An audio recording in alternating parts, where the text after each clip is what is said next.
those that can stand, please stand.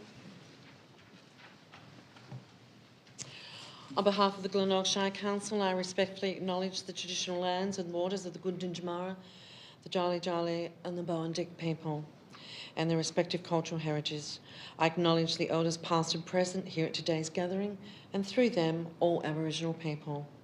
Aboriginal and Torres Strait Islander people provide an important contribution to Australia's cultural heritage and identity. We respectfully acknowledge the Aboriginal and Torres Strait Islander community that lives throughout the Glenelg Shire and the contribution they make to the Glenelg Shire's prosperity and well-being. Thank you.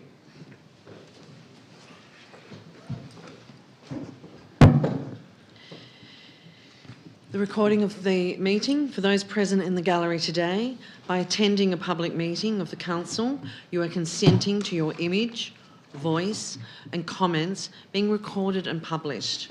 Council meetings may be live streamed and the Chief Executive Officer will enable a copy of the recording to the public.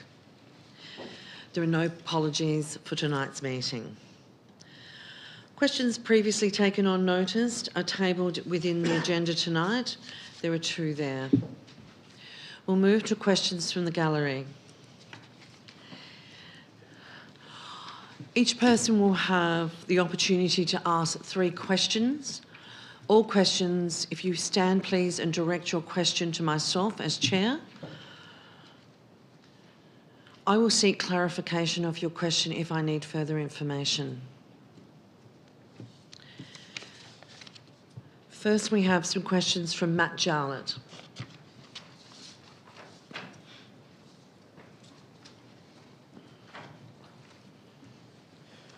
Good evening. In the comprehensive income statement for the period ending the October 23-24, there was a listed surplus of $1 million. In the adopted budget of 23-24, there was a forecast of an $8 million surplus. Which figure do you believe this Shire will achieve? Thank you, Mr. Jarlett, for your question. Matt, Mr. Jarlett, Council will do a review of its budget. We have carry forwards, as you know, and that will be in our statements as we go forward in quarterly reports. Your next question? In relation to the formerly leased council facility at 56 Percy Street, can you please explain what the financial repercussions were for breaking the lease on this building? Thank you. They're commercial in confidence. Thank you, Mr. Jarlett, and they will remain so. Thank you. Thank you. Mr. Hum. I'm going to have to stay seated, otherwise I'm going to lose my laptop. That is fine. Okay. Got 3 questions. At this Caston September meeting, Council's decision is not to engage via community forums. There were public statements by a councillor and an employee that failed to provide context or evidence that this is official council policy. Reflecting on the 23 community satisfaction survey that highlighted the need for improved community engagement practices, I'm simply asking you, Madam Mayor, therefore, are you able to identify and respect the merits and importance of group and community networking via community forums, and would you, as an organisation, support the concept and the mechanism whereby community forums is a very realistic and suitable alternative in certain situations, because that was scuttled by statements that were made publicly? Thank you for your question, Mr. Harmon. Look, Council has an adopted community engagement policy, and that certainly details how we engage with our community. Thank you. Your next question? Okay. Drawing attention to what appears to be an evolving hospitality business model that Glenelg Shire has at this point in time, we have the Council has Cape Bridgewater Coffee Shop, a lot of money spent on that. Maritime Museum Coffee Shop, a lot of money spent on that. Barloo, nothing spent on that. Yacht Club, yet to happen, with millions to be spent on the upgrade. I simply want to know whether, Madam Mayor, has Council inadvertently chosen to refocus its priorities to that of developing what appears on the surface to be a commercial hospitality leasehold franchise at a time when it should be addressing the base responsibilities of rates, rubbish and roads? Thank you, Mr Humm, for your question. Council sets out in its council plan its directives for the term of this council, and every year we have a budget which goes out for community consultation. So it's fairly clear what our determinables are within that budget and within our council plan, and that's what we're delivering for the community. Your third question, Mr Humm? I'm not sure if that actually answered the question, but anyhow. Okay, third question, Madam Mayor. Considering your stated commitment to engagement and integrity, which you made that statement at the last meeting, I draw attention to the council decision to change the council meeting start time to 17:30, which is 5:30 p.m. for those who don't operate in a 24-hour time frame, which actually serves as an impediment for many of those who are employed or who are employers, and it even clashed with the Promoting Portland Group scheduled meeting time. What due diligence did Council carry out to evaluate the actual benefits to the community that served as a catalyst for that decision? Thank you for your question, Mr Humm. Council reviewed what other councils were doing across the sector, and most councils across the sector are meeting at 10 o'clock in the morning, 2 o'clock in the afternoon or 4 o'clock. Some do meet at 5. We were only one of 2 councils that met at 7 o'clock. It was a decision that we made for our staff and for our council that we would change the time to 5:30. The live streaming of this meeting allows everybody to be included. Thank you. Mr Hine, you have some questions? Thank you.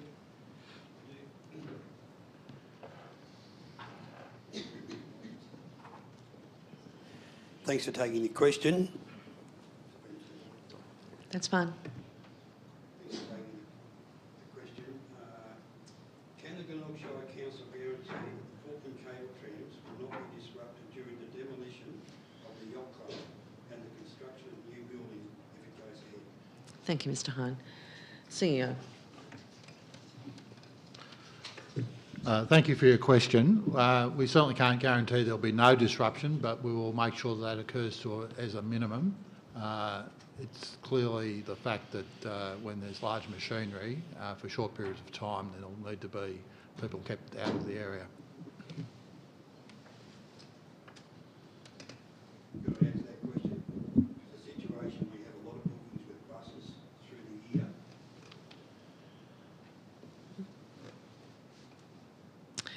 Sorry, Mr Hine, continue. My second one, why is the Portland cable trams listed as a major stakeholder to the project when they're clearly not? With reference to that, see the answer to the first question. You're clearly going to be impacted and therefore a stakeholder. Well, we have got a guarantee there'll be no disruption. So now you're telling me there is going to be disruption. I think what the CEO is saying, Mr Hine, is, you know, with the demolition of the building, there may be times, and that will be clearly articulated with the cable trams and negotiated with you, and you'll have plenty of warning of when any disruption may happen. But it may be for a short period of time. So it will be in discussion with Council. Thank you, Mr Hine. Mr Punton.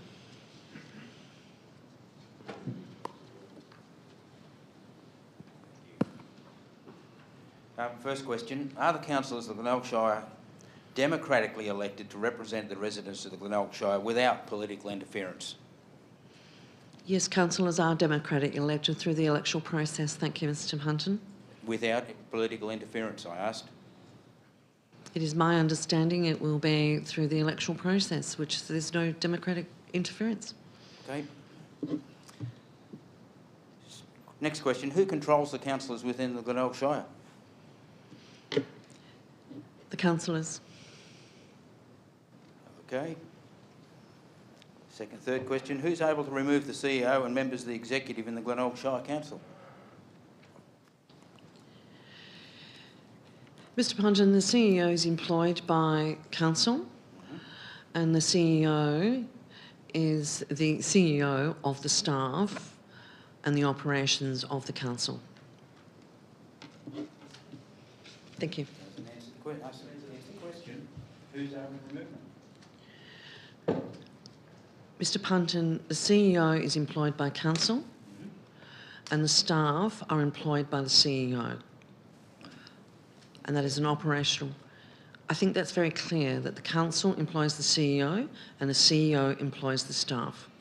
Therefore, you're saying the council can remove the CEO? That's the question. Yep, there's a contract with the CEO, that's correct. Under the terms and conditions of the contract, yes, we can. Thank you.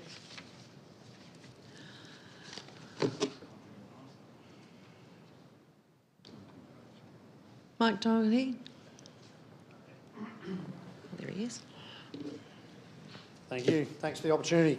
In regards to the multi-purpose building on the foreshore, has council put together a business case on how much annually this facility will cost to run and forecast on potential annual earnings? This includes maintenance, cleaning, insurance, utilities, council staff hours to manage the facility, and is council confident that this will not be a financial burden on the ratepayer? Thank you for the question. All of our projects go through a due diligence, and yes, we have. Look forward to seeing that.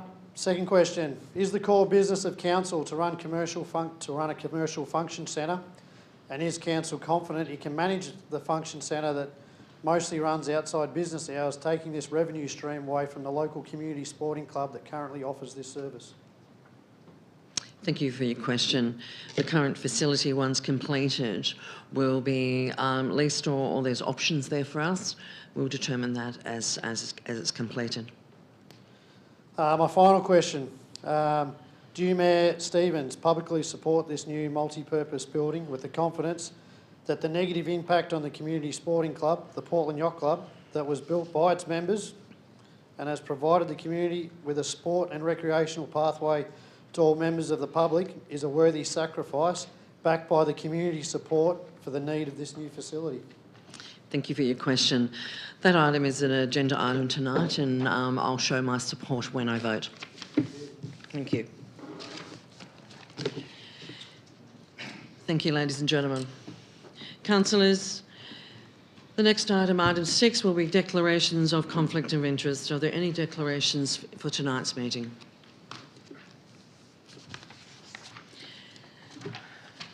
Thank you. If not, we'll move forward to item 7, confirmation of minutes. There's a recommendation on page 5 there for a few meetings. Thank you, Councillor Carr. Thank you, Madam Mayor. I move the recommendation that the minutes of the following meetings are as circulated be confirmed. The unscheduled confidential council meeting held on Friday the 20th of October 23. Council meeting minutes held on Tuesday the 24th of October 23. The statutory council meeting held on Wednesday the 8th of November 23. And the unscheduled confidential council meeting minutes held on Friday the 10th of November 23. Thank you, Councillor Carr. Is there a seconder? I'll second that. Thank you, Councillor Martin. Councillor Carr, any commentary? No comment. I'll put it to the vote. Moved by Councillor Carr, second by Councillor Martin. Those in favour? Carried. There are no presentations this evening. There's no deputation, and there's no notices of motion. Councillors, page 6, petitions. There's a petition from the Haywood Old School. I'll ask that Mr Hole just speak to this before it goes to councillors. Thank you, Madam Mayor. Council has received a petition by Mr Dwayne Angelino regarding the potential repair of the old school building in Haywood to enable it to be used by the community. In accordance with the governance rules, a petition is to be tabled at the next available council meeting, hence the item before councillors at the moment. There is significant background information on the use and the condition of this particular building that council should consider in conjunction with this petition, and Mr Angelino has most recently as the last few days provided some further information, including more signatures for his petition. Subsequently, it's recommended that a report be provided to the December council meeting on the future of this building, taking into account the updated information and a council report on the background. Thank you, Mr Hole. Are there any questions, councillors? Councillor Carr. Thank you, Madam Mayor. Through you, Madam Mayor. Will council meet with these community groups prior to providing the report? Through the chair, so we have information regarding the use of the building that was actually conducted a few years ago, talking about community use, and in it also talked about condition and the repairs of the documentation. The basis of the report will be portrayed from that information. Mr. Can I? Oh, Councillor Martin, no, you go first. Thank you, No, Madam you go Mayor. first. Through you, Madam Mayor. Mr Hole, are there currently any user groups in the facilities that are using it? And if there are there other spots for them to go if there was a need for that to arise? Again, that information through the chair. So I'm not aware of any current permanent user groups. I believe the facility has been used for wood, wine and roses, etc. on ad hoc occasions. The detail of what you're talking about would probably be best outlined in the report provided to council at the next council meeting. Thank you, Madam Mayor. One further question, Madam Mayor. Is there considerable work going to need to be done to that building for it to be brought up to spec? Essentially, yes, and the report will outline the approximate costs of those works and also what else is required that's not within the scope of the repair. If I could just ask one question, Mr Hall, please. The scope of those works were in the report and we've seen increases in materials. The report will reflect the contingency for the increases in those costs moving forward? Yes, Madam, and that'll be part of the report that to allow for increased cost of materials based on what the estimates were originally. Yeah, thank you. Any further questions, councillors? There is a recommendation on page 6. Thank you, Councillor Carr. Thank you, Madam Mayor. I move the recommendation that Council 1 receives the petition in accordance with clause 2.161 of Council's governance rules, and 2, notifies the petitioner that a report on the matter will be considered at the next council meeting to be held on Tuesday, the 12th of December 23. Thank you. Thank you. A seconder? I'll second that, Madam Mayor. Thank you, Councillor Martin. Any objection? No. Did you want to speak to that, Councillor Carr? Yes. Yes. Thank you, Madam Mayor. Look, I'd just like to thank Mr Angelino and everyone who signed the petition. I mean, we do need, my view is that we do need to come to a landing on the future use of this building, and I thank Mr Angelino for bringing it forward so that we can start to make some decisions about what the future looks like for this particular asset we have within the Glenelg Shire Council. Thank you. Thank you. Councillor Martin? Thank you, Madam Mayor. I think it's vitally important that Council no longer kicks the can down the proverbial road, that we do need to address this issue that has been there for quite a while. I believe it is also a heritage listed building, so it is important to our history, especially in Haywood, but to the Glenelg Shire as well. So I look forward to the report to come from Mr Hall, the CEO, to look at options and where we can progress from here. Thank you. Thank you, councillors. It's been moved by Councillor Carr and second by Councillor Martin. Those in favour? Carried. Thank you. There are no committee reports this evening, councillors. Before I move on to the management reports, with transparency, we've been asked for more transparency at our council meetings. Council has made the decision to change the format, and I apologise, Mr Hall, I probably asked you to do that. We have asked the senior managers to introduce their reports and give the opportunity for councillors to ask questions, which is probably the old format. I have suggested that the senior management team remain seated to speak to their reports so that they can use the microphones so that everybody can hear what they are saying. So thank you very much. Item 13, the management reports. 13.1 is the Councillor and Chief Executive Officer leave of absence register. Thank you, Mr CEO. Through you, Mayor, I don't believe this requires any explanation. It's our routine report that we do monthly on absences. Thank you, Mr CEO. Councillors? Councillor Wilson. Thank you, Madam Mayor. I move that Council approve the Councillor and Chief Executive Officer leave of absence register presented as a confidential circulation under Section 35(1)(e)(4)(6) of the Local Government Act 2020. Is there a seconder, please? Councillor Northcote, thank you. Would you speak to that, Councillor Wilson? No, it's a standard Thank you. motion. It's been moved by Councillor Wilson and seconded by Councillor Northcote. Those in favour? Carried. Thank you. Item 13.2 is the Glenelg Shire Council Financial Report. Mr Hall. Thank you, Madam Mayor. The finance report is a quick overview. As of the end of October, total income of 46 million is within 500,000 of the forecast budget at this time, so very much on track. User fees are slightly down. There's been some of the settling of aged and disabled disability services exiting out of councils. We do have a delay, a significant delay on our R2R road grants, which is causing one of the issues there. Expenditure, our employee costs are slightly down. I would put that to a number of vacancies that we've experienced over the last few months. And our materials and services is 1.7 million below where we're expected to be at this time, and certainly expect that to increase over the construction period for both materials and also contract labour at this particular point in time. Our cash position is remaining steady. We have rate instalments due this week. Our capital works expenditure just under is $4 million.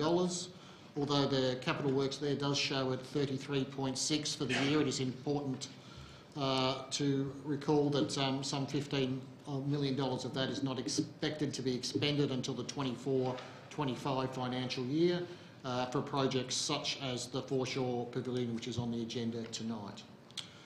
We also have a couple of contracts later on in this council meeting for some significant freight roads, which we originally thought would not be able to be completed until next financial year, depending on how that goes. There is opportunities following a successful tender process that maybe they might be able to get commenced in this particular year. Thank you, Mr Hall. Councillors, are there any questions in relation to the finance report as tabled? Councillor Martin. Thank you, Madam Mayor. Mr Hall, you've taken a lot of my questions, but that's okay. That's good. Asset renewal gap is not fantastic. Any commentary there? Through the chair, so no, our asset renewal gap is not great. It's listed quite low. However, we do have some concerns with the data that we're basing those figures on. Something such as our drainage asset management plan is currently under review, and part of that process will look at the life cycle of those particular assets and firm up that particular figure. But yeah, we would certainly like our asset renewal to be closer to the 100%. Thank you. And just a quick follow-up of that, Madam Mayor. Obviously, our underspend at the moment with assets, is that due to the road maintenance period coming up, or is there any other issues there?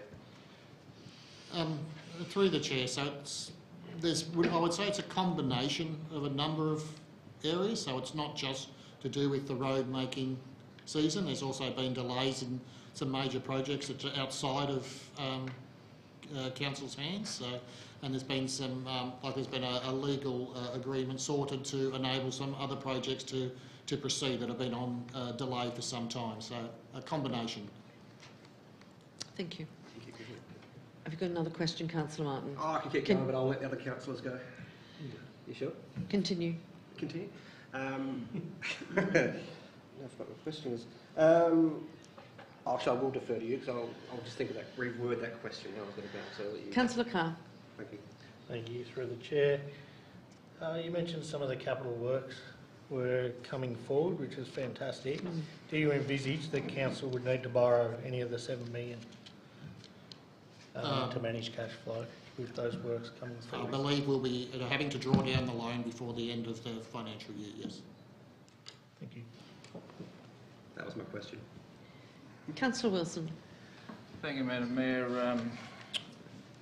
Under the income user fees year to date of October, we've budgeted $80,000. approximately, and the year-to-date actual is 688,000 approximately. So we're just under 300,000 below. Is there any obvious reasons for that lack of income this time? Through the Chair, so as in the introductory there, I referred to the Age Disability Services, so there's certainly a significant variance in that, but it'll also be reflected in other areas with the income as that particular service winds up financially for us. Councillor Wilson. Thank you, Madam Mayor. Well, further down in other income, the year-to-date forecast budget was 169,000 and a half. Now the actual's 389,000, so it's a bonus for this one. Is there any reasons for this? Has someone paid in a little bit quicker than anticipated? Through the Mayor, so essentially that's a timing issue. One of the main variances in the other income was the final payment of the insurance claim for the flood damage of the Portland municipal offices, which obviously didn't come last year. It was recognised this year. Thank you, Mr. Hull. Thank you.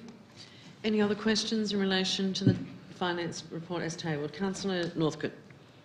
This one might be for Mr. Husband as well as Mr. Hole. In regard to the Roseneath Bridge, what is happening there for the ratepayers concerned, and subject to total fire bans and the like, it's a long way around to get to the other side of the bridge if we have to.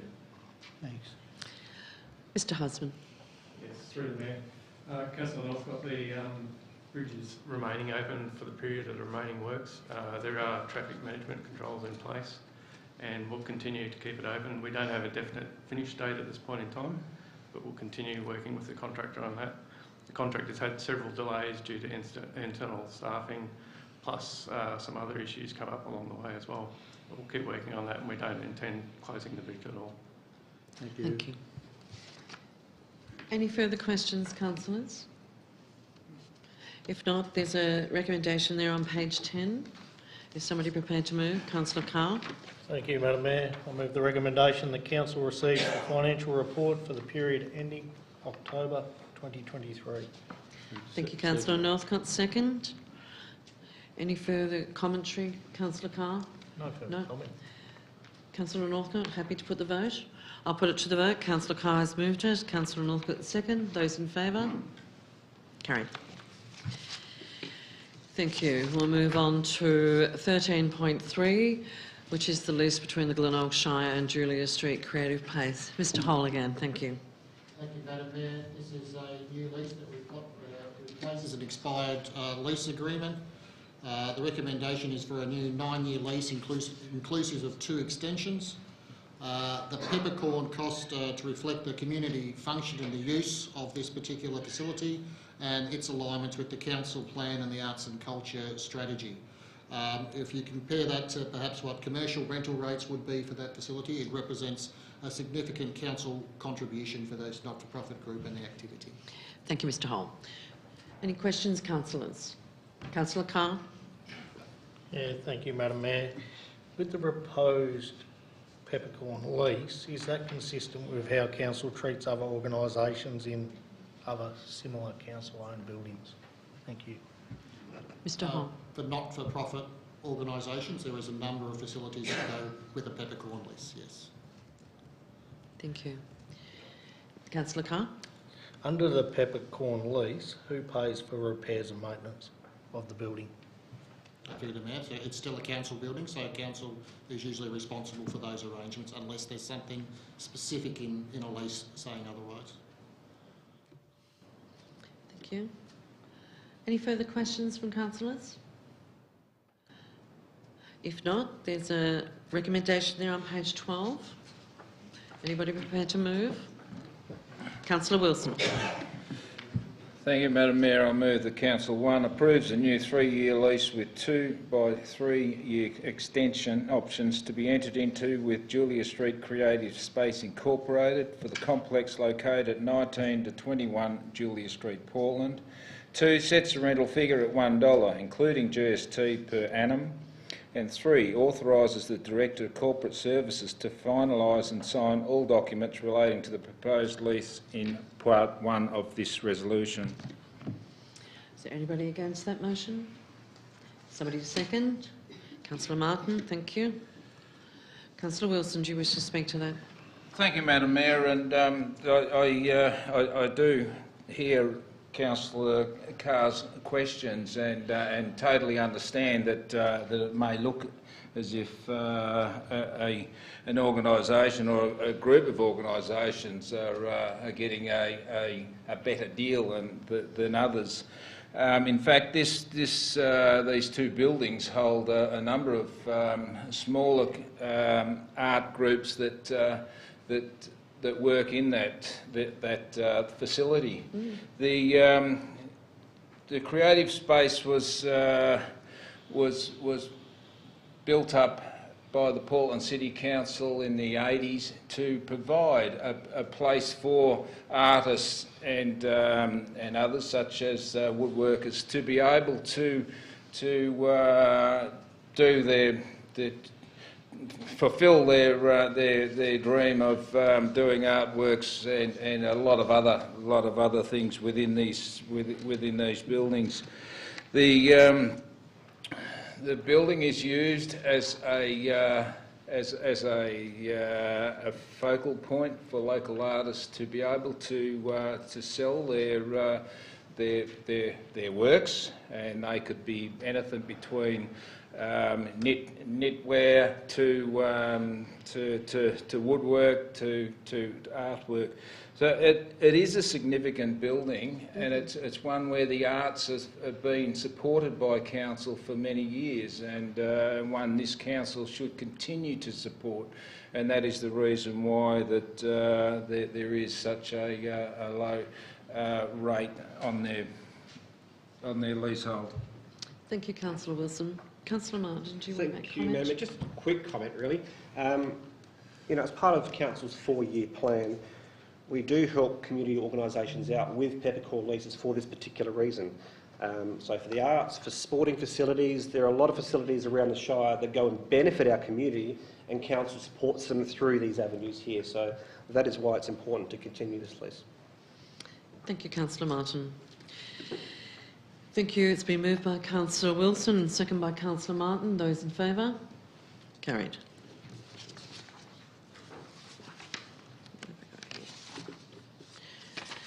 Councillors, we'll move on to item 13.4, which is the Audit and Risk Committee nominations. I'm not sure that we need to talk to this, Mr Hole. You can if you wish. The vacancy is because of my election as Mayor. Correct. So the Audit and Risk Committee is a high-functioning committee under the Act assisting Council discharge its duties regarding governance and risk matters. It's constituted of independent members and councillors. The original council resolution in 2020 was for the Mayor, Councillor Stevens and Councillor Carr to be members of the committee, with Councillor Martin as a proxy. With Councillor Stevens now being appointed to Mayor, a vacancy now exists. There was an amended recommendation circulated amongst councillors for consideration to appoint a replacement for Councillor Stevens, as she's also on the committee as the Mayor now. Thank you, Mr Hole. Councillor Wilson? Oh, sorry, any questions about this? I think it's quite straightforward. No questions. I think it's quite straightforward. Go I think it's quite straightforward. Thank you, Councillor Wilson. I didn't expect there to be any questions. Well, Madam Mayor, I'll move that Council appoints Councillor Northcote to the vacant councillor representative position on the Audit and Risk Committee for the remainder of the current council term. Thank you, Councillor Wilson. Do we have a seconder? Thank you, Councillor Martin. I don't believe this needs any discussion, councillors. No, you're happy with that? Thank you. It's been moved by Councillor Wilson, second by Councillor Martin. Those in favour? Carried. Thank you, councillors.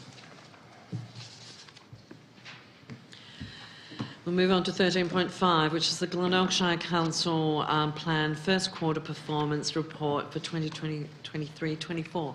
Ms Mellor. Thank you, Madam Mayor. On the agenda, we've got the Year 3 first quarter performance report, reporting on our 2021-2025 council plan. This is one of our key council documents in our strategic reporting framework, which includes our annual report, our financial plan, our revenue and rating plan, our annual budget, our 2040 plan. As we'd expect to see at this point in the financial year, a lot of the projects are purple, which is on track, but I would like to pass over to the councillors. They may like to make comment on the key projects. Thank you, Ms Miller. Councillors, any comments, any questions? Thanks, Councillor Carr. Thank you, Madam Mayor. Look, one of our priority projects is the multi-purpose sporting facility, better known as the basketball stadium. Do we see any funding opportunities on the horizon that we could advocate for in this space? Thank you. Ms Miller. Not really sure how to answer that one, Councillor Carr. We have obviously been, I don't know if I want to refer to, Mr Hull on that one. Thanks, okay, Madam Mayor? Mr Hull. That's fine. Thank you. Thank you, Madam Mayor. So, one of the key funding criteria we did look at for special projects was the BBRF Building Better Regions Fund, and there was an allocation in this year's budget for an opportunity if that arose. That fund is now no longer available. It's been closed. There was in August released a regional precincts funding scheme that council may be eligible for. However, it looks about having a particular precinct with a number of partnerships and a number of facilities in the same place. So that particular fund, looking at the basketball stadium where it is in its same location, is probably unlikely. There's been no other major funding streams announced that we could look at this time. Thank you. Councillor Wilson. Thank you, Madam Mayor. My question's in relation to the vacant empty shop fronts throughout our shire. It's on hold at the moment, still pending recruitment within the economic development portfolio as listed. When will any movement be foreseen for this to happen, that we start getting something happening with our vacant shops? Activate empty shops. CEO might respond to that one. Yes, look, despite being relatively new to this, we are going through the process of looking at how our economic development area is structured and getting some new staff in there, which will be happening shortly in terms of any changes. It is, as you would all recognise, extraordinarily difficult with shop fronts that are owned by private enterprise. It's a issue that I'm more than familiar with in towns like Nil, Rainbow, Jabarrat and even Dimboola. But we will be trying to do something about that. The issue can often be, and I heard someone on the radio talk about this morning, coincidentally, cheaper or better not to rent something out at a low cost and leave it empty to not drive the prices down. So I can see why some commercial owners are happy to see them empty, but it's a real problem for the town in terms of the look and the feel that you get when you have empty shop fronts. So we'll be working on it. Thank you, Mr CEO.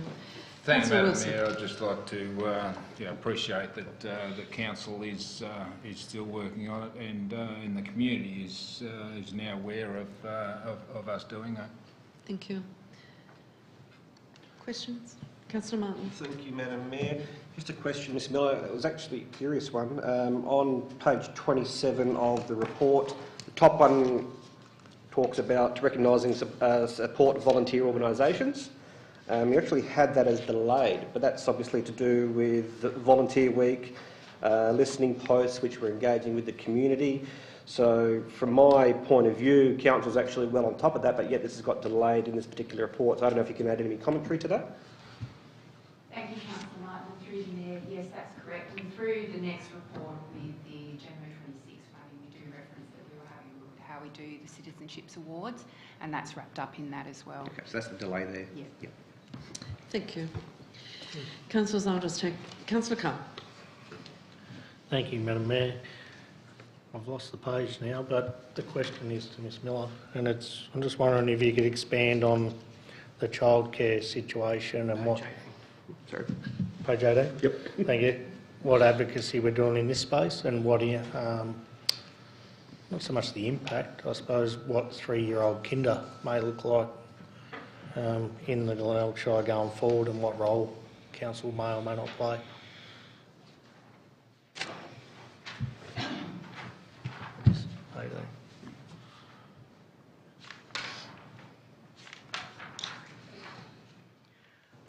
Thank you, through the Mayor. I'm referring to my notes because there's a lot, so I wanted to, so I wanted to take the opportunity to make sure everything was captured.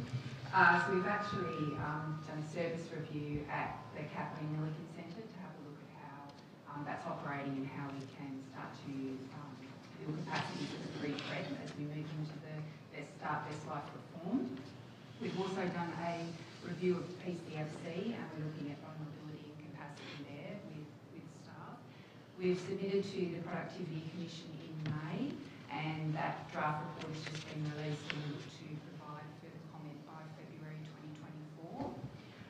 We're also working on a workforce plan at the moment with the state government to have a look at how we can address the workforce shortages over the next 5 years. So we've got a consultant working on that with us at the moment.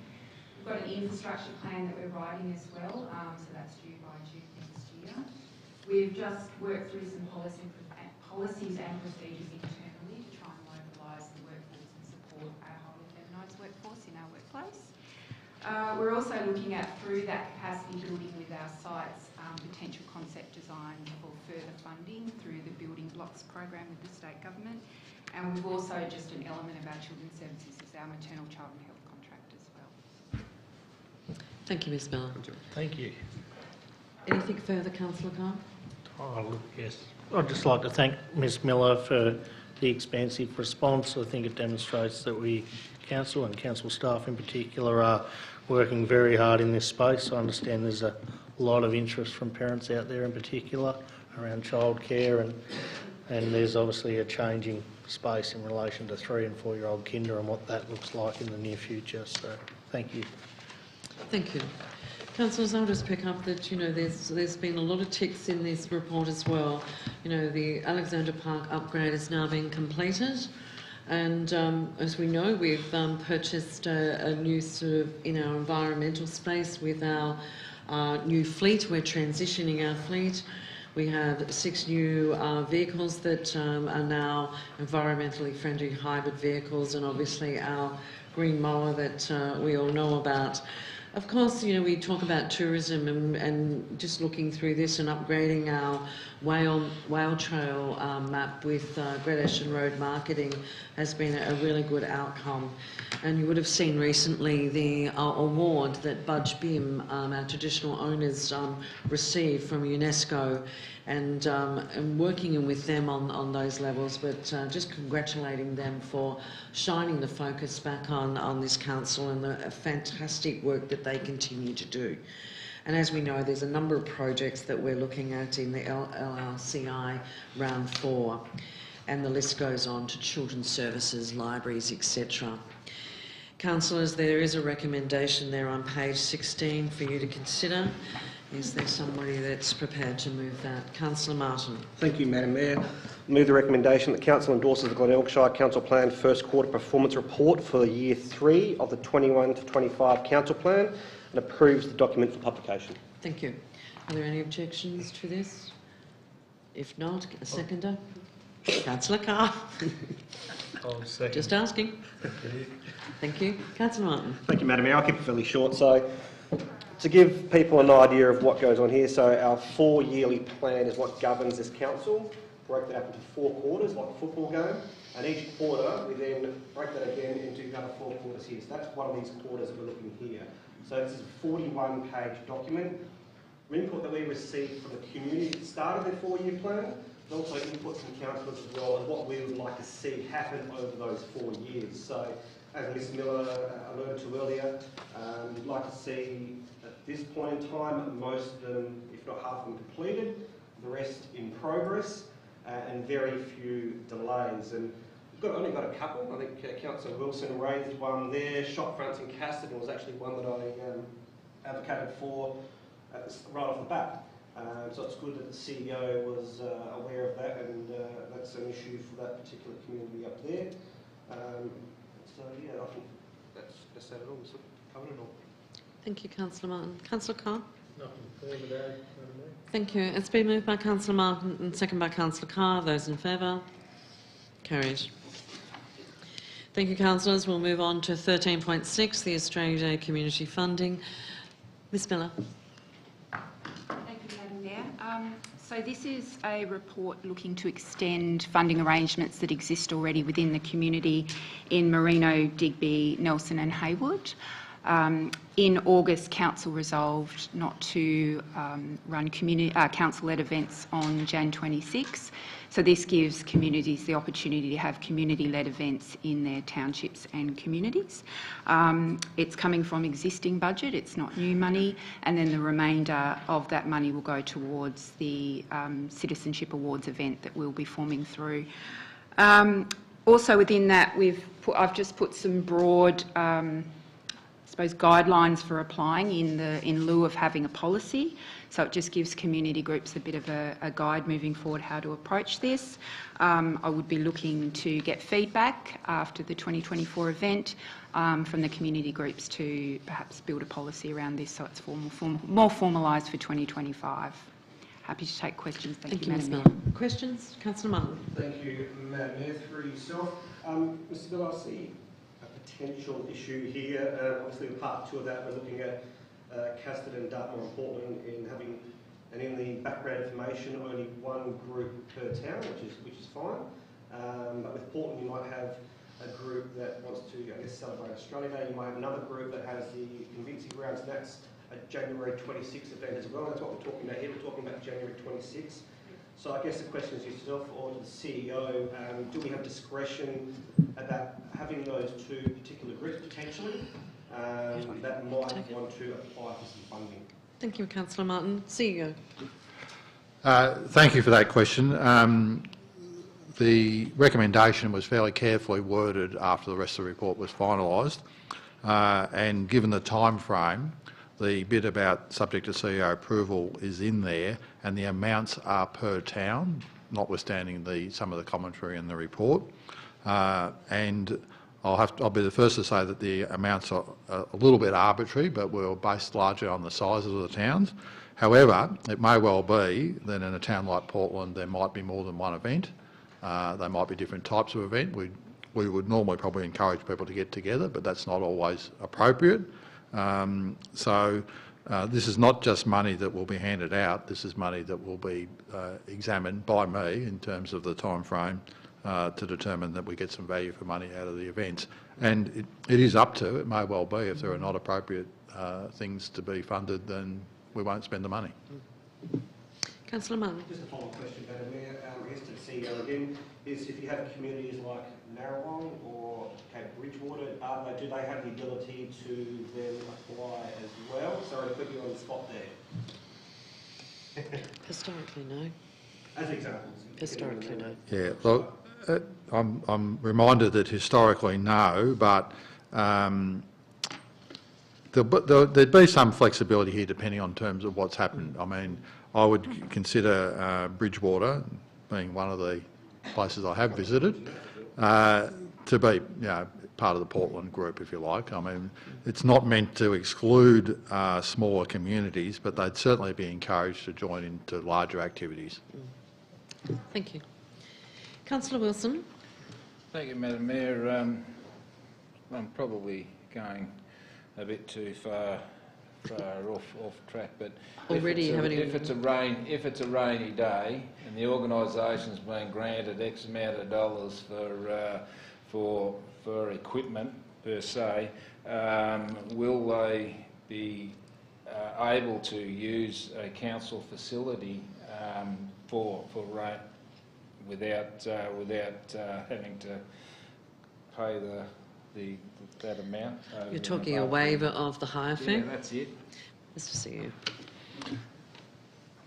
Look, I think what the answer to that is that I'm not going to make any promises at this time. I think we have to, adapt to the circumstances depending on what the day is like and all sorts of other things. It may be that some events don't take place at all. It may be that we can combine some activities. So, we'll be as flexible as we can. I mean, this is about doing something that the community want to do. So we'll try in any way we can to help out.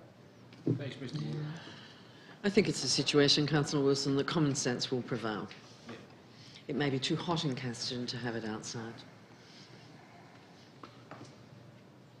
Any further questions, councillors? If not, there's a recommendation on page 18. Councillor Martin. Thank you, Madam Mayor.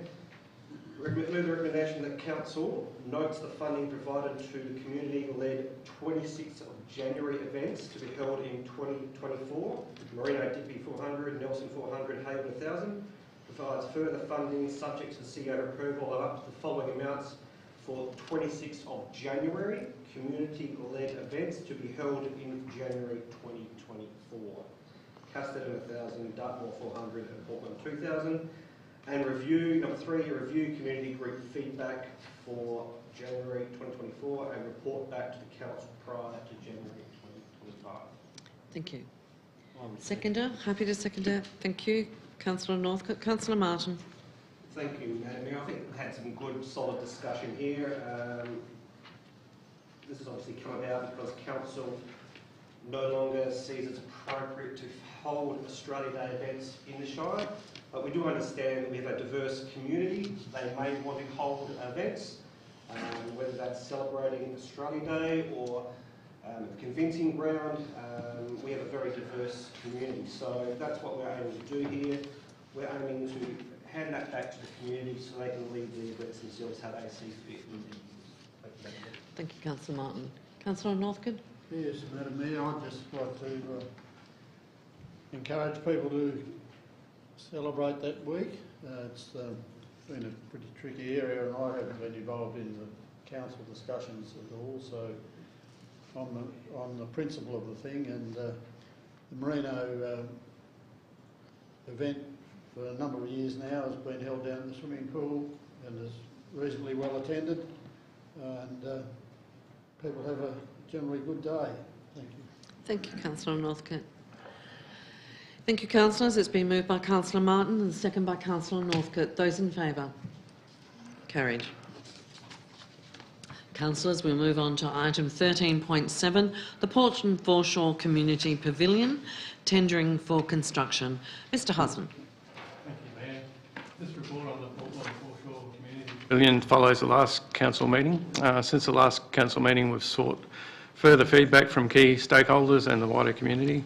We also had 4 further meetings with the Portland Yacht Club and now have a letter of support.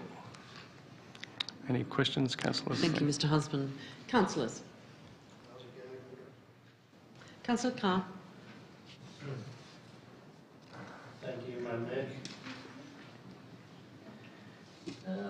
You mentioned the Portland Yacht Club. What details are you able to share from the letter of undertaking with the Yacht Club? Through the Mayor. Thank you, Councillor, for the question. There's a number of factors that came up through the discussions with the Yacht Club. Some of those are commercial in confidence, but basically it was a letter of undertaking that listed all the points of concern to the club. We've been very careful in how we've set those out and had further discussions. We're up to revision 3 of that particular undertaking. A number of things in broad terms were things like the lease, access to the beach, the actual layout of the building in terms of minor design changes, all sorts of things along those nature. Councillor Carr. Thank you, Madam. Some of the feedback the community gave us was in relation to a redesign. If there was a redesign on the table, from a pitch roof to a flat roof, for example, what should our councillors need to be aware of? Should that be the case?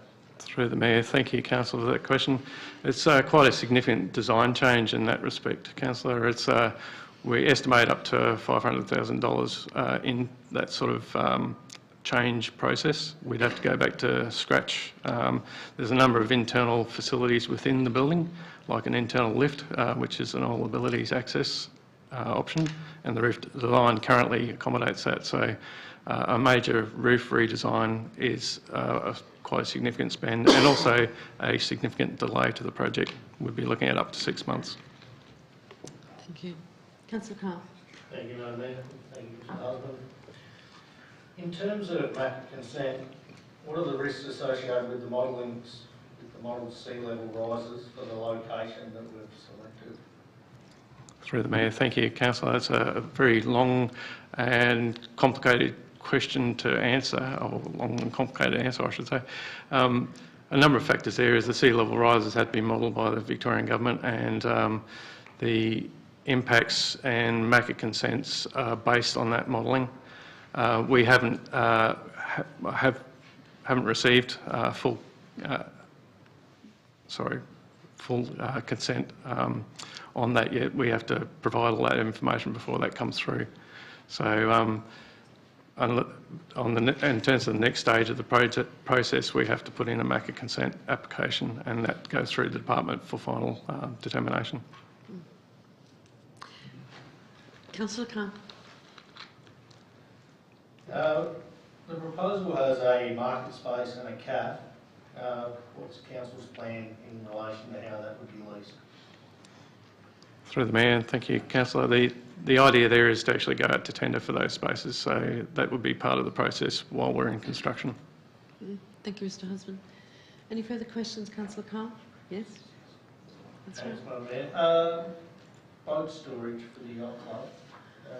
It's not in our documentation. Are you able to expand on that? What that is, where it may be, and any details that you can share with us. Thanks, Mr. Husband. Through the Mayor, thank you, Councillor. So the idea there is that to have the boat storage on the north end where the current boat ramps are, and the access for the rescue boat would be within that area. The indications back from DECA, the landowner, is that boat storage space cannot be bigger than the current boat space. Councillor Carr. I'll one more. That's right. Thanks, Madam That's Mayor. right. In terms of, should it be approved, what's the schedule like from start to finish? Through the Mayor, thank you, Councillor. We're looking at anywhere between 12 to 18 months construction phase. We won't know that definitely until we go out to tender. Thank you. Thank you. Is that all, Councillor Wilson? Thank you, Madam Mayor. In regards to the grant from the state government, how patient is the state government with this grant, and have they been very patient from the date of the announcement to where we are at this stage? Through the Mayor, thank you, Councillor. They have been extremely patient. We've kept them up to date throughout this process. There has been variations put into the funding agreement. They are prepared to keep working with us, as has the landowner as well. So the funding agency and the landowner have been extremely cooperative throughout this process and understand the delays that we've had so far. In terms of the impact to the actual program itself, we're probably suffering from a Christmas break here as well, and they're fully aware of those sort of impacts. Thank you. Councillor Wilson. Thank you, Madam Mayor. Hearing that the process will take 12 to 18 months and there may be some minimal interruptions with the cable trams, I just want to ensure that will Council ensure that the cable trams interruptions will be minimalised and through complete consultation with the cable trams organisation? Through the Mayor, and thank you, Councillor. That's another really good question. So throughout this phase, particularly with all the key stakeholders, we'll be communicating very extensively with them. Where we have any impacts with any of the groups, we'll be talking through those with them before they occur. Thank you. Councillor Martin. Thank you, Madam Mayor. Through you, Mr. Humphrey, there was, I guess, an article in the local paper that was pretty inflammatory, saying that there was people being blindsided. When did this actual process start, and how often have we been communicating with the parties that are involved? Through the Mayor, thank you, Councillor. The process started a couple of years ago, but in terms of the location change, those discussions happened before that was taken back to Council. So in the first instance, that was back in late September when it was taken to Council. So those discussions happened before that meeting occurred with the key stakeholders. Fantastic. And I'll just ask Dorothy Dixon's through you, Madam Mayor, because these are questions that the community are wanting to know. So some people have mentioned that we're receiving $5 million in funding, or up to $5 million in funding for this potential project. Why can't we spend it in other areas? Through the Mayor. Thank you, Councillor. This is very dedicated funding, that very strict controls over how we spend this money. It's particularly for this project. We cannot spend it anywhere else. Thank you. Councillor Martin. There was initial, Mr. Husband, there was initial 3 particular areas that Council went out with over a year ago. Why have we gone from those particular areas that have been given in-principle support to now DECA saying the in-principle support will be on the existing yacht club site? Through the Mayor. Thank you, Councillor. Another good question. So the original 3 locations were put out there. 2 of them were favoured by the community. One of them was near Te Asante, the other one is in the current location. What happened in between all those discussions is the sea modelling was actually released, and DECA came back to us and said we will have very much, or we'll have quite a few issues with that previous location. We've escalated that back through DECA. DECA have come back with the in-principle approval for the current location over the yacht club. Thank you. Councillor Martin. Thank you, Mr. Husband. The Marine and Coastal Policy, which obviously affects this this project here, why can't we build a retainment wall and move it down?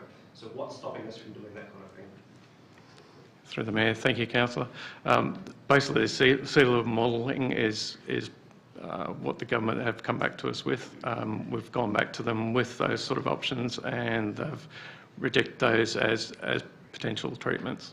So is that, so you could go on and say that the state government's looking at reducing and receding assets from the shoreline? Is that what the policy is making us do, and that's why we're in this predicament?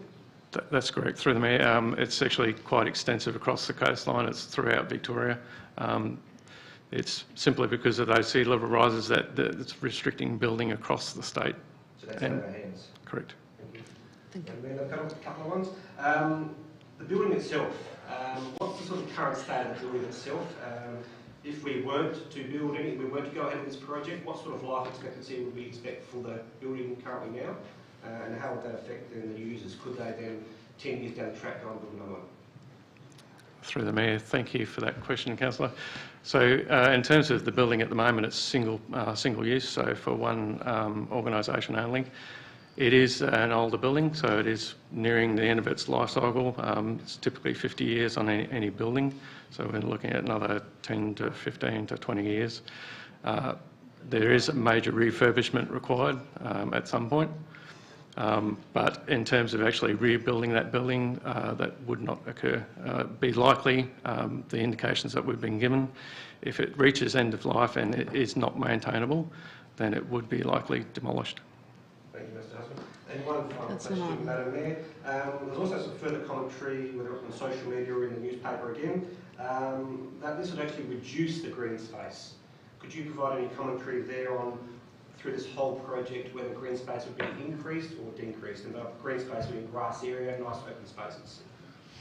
Through the Mayor. Thank you, Councillor. So through this process, the current sport fishing club, or angling club as some people know it, will be demolished, and they will be rehoused within the same building. So green space will increase significantly. There's quite a few before and after shots on the website to show that that green space is quite extensive and quite encouraging for the views back up to Bentinck Street. Thank you. Thank you. Any further? Councillor Carr. Thanks, Madam Mayor. Relates back to Councillor Martin's question. were any engineering solutions investigated to place it in the originally approved location? In the TS Henty building. Through the Mayor, thank you, Councillor, for that question. For TS Henty, is that correct? Just to clarify, so did Council investigate any engineering solutions for it to be compliant with the MAC consent in the location that was approved previously by Council, I think, at the October meeting a long time ago? Yeah. Thank you, Councillor. And as far as I'm aware, that we were basically given the indication from DECA that even an engineering treatment would not solve the issue in terms of sea level rise. That's right. Thank you. Thank you. Thank you, councillors. I'd just like to refer to the letter from the Commodore that we received in thanking Council for its collaboration and its discussions, and for our senior management staff and the CEO and his deliberations with the Yacht Club over the last few weeks in answering and fully informing them and answering all their questions. He wished me to thank that. I spoke to him this morning and wished me to thank the staff and the collaboration that's been shown between Council and the Yacht Club. Councillors, there is a recommendation on page 21. Councillor Carr. Thanks, Madam Mayor. I move the recommendation that Council, after consideration of the community feedback and the wider community benefits and funding, 1, endorses the finalisation of the design for the Portland Foreshore Community Pavilion. 2, endorses the tendering of the Portland Foreshore Community Pavilion construction. Thank you, Councillor Carr. Councillor Martin. I'll second that, Madam Mayor. Thank you. Thank you. Councillor Carr. Thank you, Madam Mayor. Look, what a fantastic opportunity our community has in front of us. The opportunity to replace 2 aged assets with 1 new multi-purpose facility that will house the Yacht Club, whilst providing a function centre and CAF space and market space for our community. I thank the key stakeholders and those within the community, all 321 of them, who took the time to provide feedback to the Council in relation to this major project. In summary, the main stakeholder, being the Yacht Club, is in support of the project based on the letter of undertaking. So in line with the main stakeholder feedback, I am also in support. Point of order, Madam Mayor. Thank you. So that be quiet. Continue, Councillor Carr. It's not right, is it? It's not right. It's correct. No, it's not. Continue, Can I Councillor. proceed? Typical. Typical. Continue, Councillor Carr. So in line with the main stakeholder feedback, I am also in support of the project and thank the State Government for the allocation of $5 million from the Regional Infrastructure Fund to the Glenelg Shire so that we can continue to provide infrastructure that meets the needs of our growing community for the next 50 years. I look forward to it being built safely, on schedule and within the approved budgets, working in with the key stakeholder being the Yacht Club. Thank you. Thank you, Councillor Carr. Councillor Martin, do you want to... Thank you, Madam Mayor. I just want to reiterate Councillor Carr's words. We have been given the opportunity by the State Government for a $5 million investment in this community. If you're not going to hand back $5 million to the State Government, where we've spent the better part of a decade advocating for a foreshore upgrade. Obviously, through this MACA process and getting that consent from DECA, we originally had a building that was slightly bigger. It was going to be fantastic, 100-person convention centre, state of the art. We've had to make some sacrifices, some give and take, and that's required to work with the stakeholders, and that the primary stakeholder is the Yacht Club. And as Councillor Carr mentioned, we did receive a letter of support because the council has done fantastic work working with them. You know, we've still got a lot of things to work through. We've got leases to work through, we've got, you know, getting boats out to shore to work through, so there's still a bit of work to work through, but we can work through those issues. And that's the primary thing to understand. We're going to work through those issues, and we're going to make a commitment as a council to work through those issues with the primary stakeholder, yet have a state-of-the-art facility that overlooks the foreshore, have 21st, to have weddings, try to have conferences here. We can get people from out of town, come in here, spend the night or two, do a conference, money spent in the town, and it's helping the town. And that's what we're here to do. Takes away aged asset buildings, and we obviously have an asset renewal issue as well, so that ticks that box as well. For myself, sports person, we've got a building there that's got 10, 15, maybe 20 years left. What happens after that? This building will guarantee the sporting club, and again, we have to work through some things, but it's guaranteeing the sporting club a life past that, and that is very important to have the youth come up and have those options in this town to be able to sports, be active and get out, and that's part of our plan as well. So I wholeheartedly agree with Councillor Carr and moving forward with this recommendation. Thank you, Councillor Martin. Councillor Wilson. Thank you, Madam Mayor. It is a significant decision that we're making, and I appreciate being able to speak in favour of the motion. The time is ticking for that $5 million grant, as we've been told, and we've also been advised by the state that we cannot build it in certain areas because of sea level rise. In 5 years' time, we won't be able to build any building down there because of sea level rise. So it's either build the facility now or shelve it for forever. Now, I made a commitment to the yacht club that I would not support this facility unless they supported it. The Commodore has signed a letter of support, and there are members or non-members of in the yachting fraternity. The group, they may disagree, but you know, we as a council must listen to the yacht club, who are the main beneficiaries, and if this is upsetting some members of our community, my apologies. But I see this as a betterment for our community, for the foreshore, and for the yacht club as well.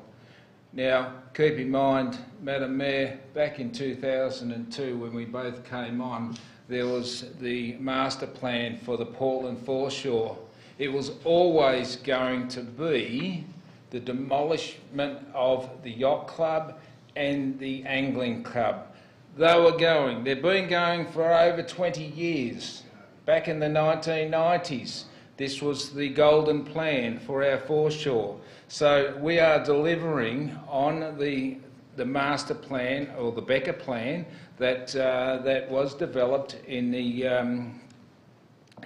some years ago.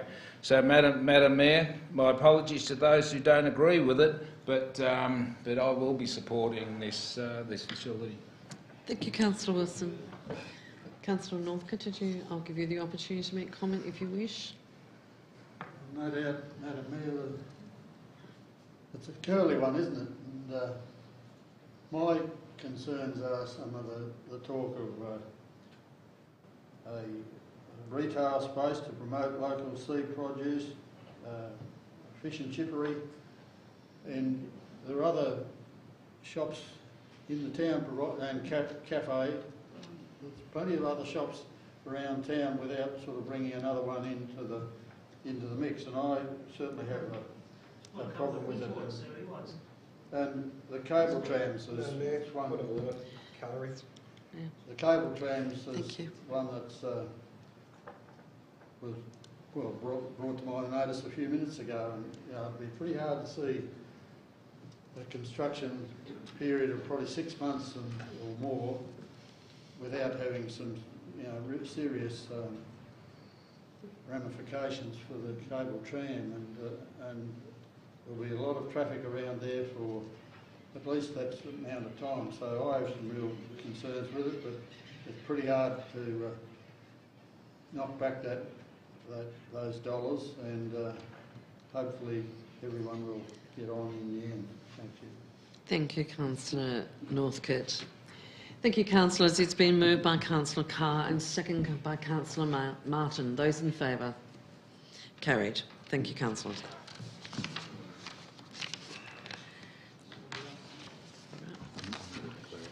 Yep, that's fine. That's fine. We can do that. We'll move on to item 13.8, thank you. The recruitment of the Chief Executive Officer. Mr Wood has... Mayor, I'd like to, whilst I didn't originally intend to declare a conflict in this, and not convinced that I would have one because of the short tenure, I will declare a conflict in this matter, a material conflict, as it theoretically has the potential to affect my employment. I will also, though, point out to the gallery that I will leave the room, but there is an exemption for key staff under conflict of interest. They can, in certain circumstances, provide advice to council if they're the most appropriate person. And so I'd indicate that whilst I'll leave the room, if there's an issue that the council feels that only I can deal with, then I would return to deal with that issue. Thank you, Mr Wood. Thank you. Go this way. Go up this way. Just pop up there.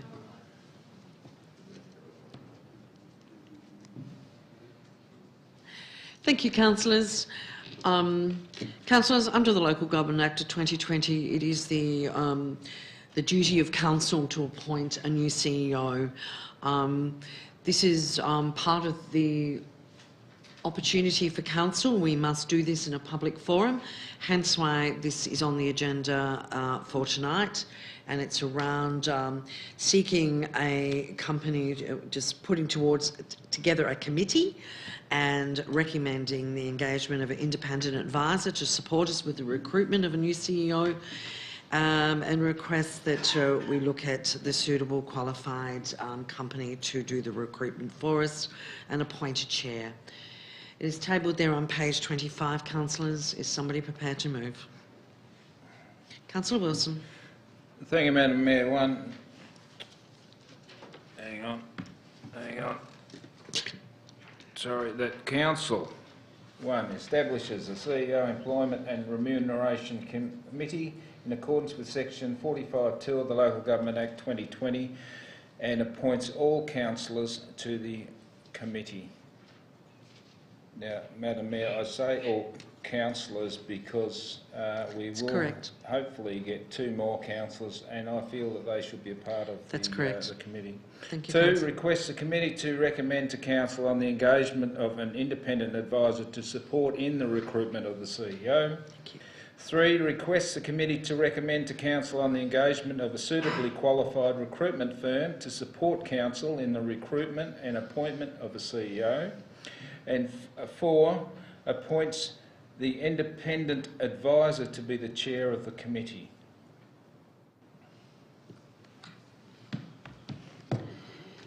Thank you, Councillor. Thank you, Councillor Wilson. You got the mayor there? Do you want the mayor or what? I'd like to amend. Sorry. Councillor Carr. I'm open to amend if I know what point 4 is. Councillor Carr. Thank you. I'd like to move an amendment to dot point 4 that we appoint Councillor Stevens to be chair of the committee. I'm happy to change my motion to that effect, Madam Mayor. Thank you, Councillor Wilson. Councillors, do we have a seconder for that amendment? The motion? I'll second it. So I've moved. Councillor Wilson, I will give you the opportunity to speak if you believe that you need to speak to this. No. No, straightforward, Madam Mayor. Thank you. Thank you. It's been moved by Councillor Wilson and seconded by Councillor Martin. Those in favour? Carried. Thank you, councillors. I'll just get the CEO.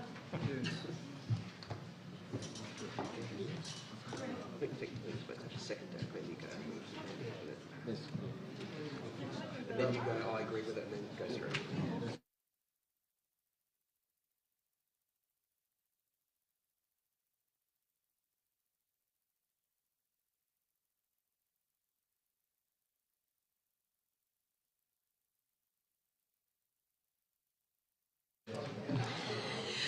Thank you, councillors. Thank you, ladies and gentlemen. Councillors, on page 27, you'll note... Thank you. You'll note that item 15 is urgent business, and item 14 is actually going to close the meeting for those contracts. Can I please move? I'm going to move that urgent business be held before we close the meeting, obviously. Councillor Carr. Thank you, Madam Mayor. I'd like to move that Council considers a matter of urgent business relating to enabling access for vehicles to launch boats from... Sorry, I've got the wrong bit of paper. I'll start again, Madam That's okay. Madam Mayor, I move that Council considers a matter of urgent business relating to the closure of the boat ramp at Cape Bridgewater. Thank you. Is there a seconder? Thank you, Councillor Martin. If there's a motion for an urgent matter to be considered, councillors, it's been moved by Councillor Carr and seconded by Councillor Martin. Those in favour? Carried. Thank you. Councillor Carr. The motion is, in accordance with our governance rules, is one that Council receives the letter from Mr Matt Fowles, dated 21st of 11/23, concerns regarding boat launch access closure at Cape Bridgewater, and 2, that this Council writes to DECA requesting that they put suitable protection measures in place for the protection of the hooded plovers whilst maintaining access to Cape Bridgewater Beach for the launch of vessels. Thank you, Councillor Carr. Is there a seconder, please? Councillor Martin. Councillor Carr. Thank you, Madam Mayor. Look, I thank Mr Fowles and the number of community members who have contacted me over the past couple of weeks. It is sad, very sad, that we've had a hooded plover not make it.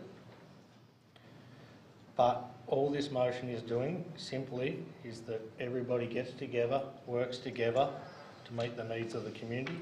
We want to protect the bird, the hooded plovers, it's very important. But we also want to be able to access boats. We want locals to be able to drive on the beach to launch, community groups, tourists, commercial fishermen, and we want to get that resolved as quickly as possible in time for the tourist season and summer period. Thank you. Thank you, Councillor Martin. Thank you, Councillor Mayor. I Martin. just want to add a little bit on to Councillor Carr's comments there that obviously there's been 2 incidences over a period of time, but prior to that there's actually been no incidences all for as long as I can remember, and that's a good 15 years. So these I would consider isolated incidents. And one of them I believe might have been contributed to because there's currently works going on down there that might have prevented people going certain ways, and that flow of traffic wouldn't normally happen. So what I would ask is that those investigations happen as quickly as possible, bearing in mind the breeding season for bird is I think nearly over, I reckon, but I'll make more information on that. So we want to be able to have the boat ramp open for people to use during the summer. It does get used by people that visit it. Mr Fowles' letter, you know, is a long time person, I think fifth generation, I think, from all accounts. So he's been there forever and a day, and this is the first time he's obviously having to come up against it. So I would encourage DECA to do their investigation as quickly as possible and put appropriate measures in place for that particular period and no longer. Thank you, Councillor Martin. Councillors, the motion has been put by Councillor Carr and seconded by Councillor Martin. Those in favour?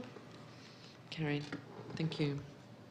Thank you, ladies and gentlemen. We're now going to move into the closure of the meeting for confidential contracts that need to be awarded.